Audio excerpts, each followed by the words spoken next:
Hello again, this is me, AZC2, and today I'm going to talk about Tharman Shanmugaratnam. He's currently one of the senior ministers in the Singapore Parliament, and recently he has announced that he's going to become the next president after Halimah Yacob. As you all know, Madam Halimah is stepping down once her term finishes at the end of this year. Halimah became president under the most controversial circumstances. It was a contest reserved exclusively for the Malay community in Singapore, and Madam Halimah wasn't even a pure-blood Malay, but she had an Indian father. So as per Singapore's legislation, her race would follow that of her father. Mr. Tharman contesting the presidency means he will have to relinquish all his professional and ministerial appointments. Mr. Tharman is currently a member of parliament in Jurong GRC, having been there since 2001 general elections. Before that, he was the head of the central bank, the Monetary Authority of Singapore. So he knows a lot about finances and has even served as finance minister in the past before Lawrence Wong.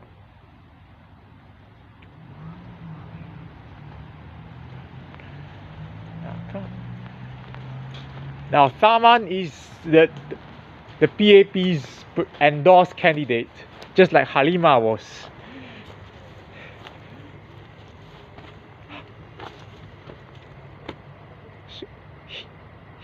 He is only contesting because the top leadership of the party needed him as their man in the Istana,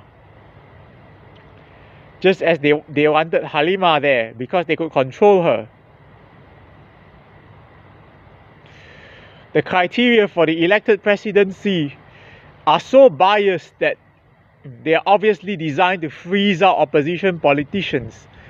The closest an opposition party candidate came to winning the presidential election was in 2011, when Tan Jee Se resigned from the Singapore Democratic Party to contest the presidential election with several other candidates, including eventual winner Dr. Tony Tan, who had served as a PAP cabinet minister in the past, as well as Dr. Tan Cheng Bock, who was a member of parliament for Ayer Rajah SMC for many years. After his defeat at the hands of Dr. Tony Tan, Dr. Tan Cheng Bock started his own party, and his team were the best performing losers at the 2020 general election in West Coast GRC, and they have two non-constituency MPs. One of them is Mr. Leong Man Wai.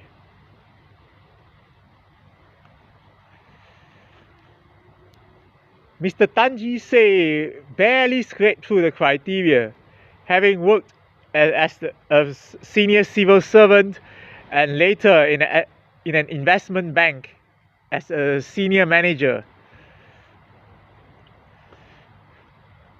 This sort of criteria is designed to freeze out candidates like Mr. Low Thia Khiang.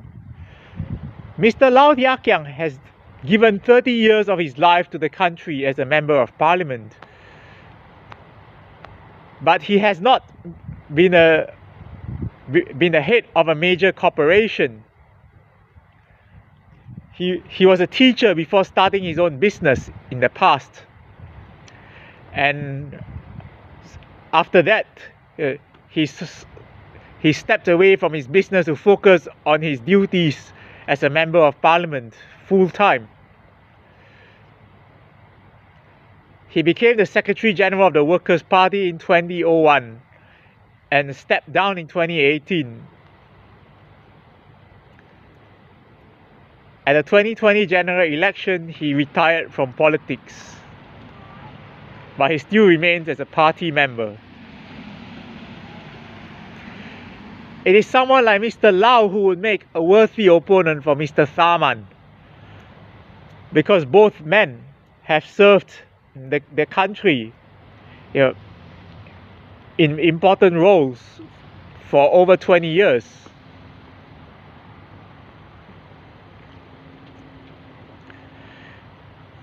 However, the PAP will never allow Mr. Lau to contest the presidency, because they know the sort of person he is.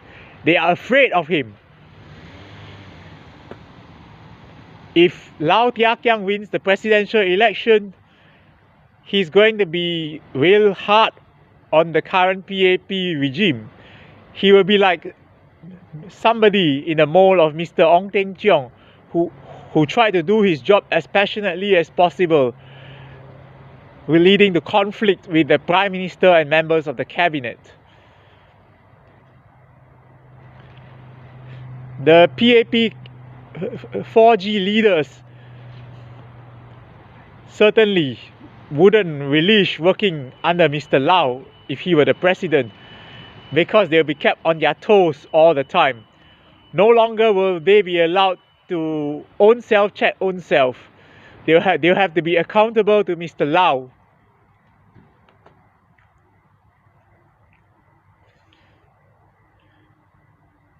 Which means everything they do must be above board and transparent. The current level of transparency and accountability in the PAP regime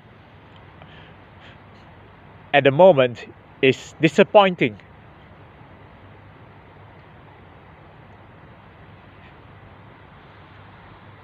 They will never want another Ong Teng Cheong in the presidency. Perhaps that is why Mr. Ong's cancer kept returning to haunt him. Too much stress already.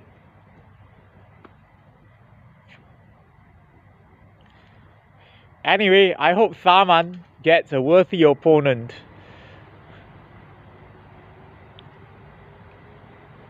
And I hope everybody would vote wisely at the presidential polls, which have to be held in July. Bye for now.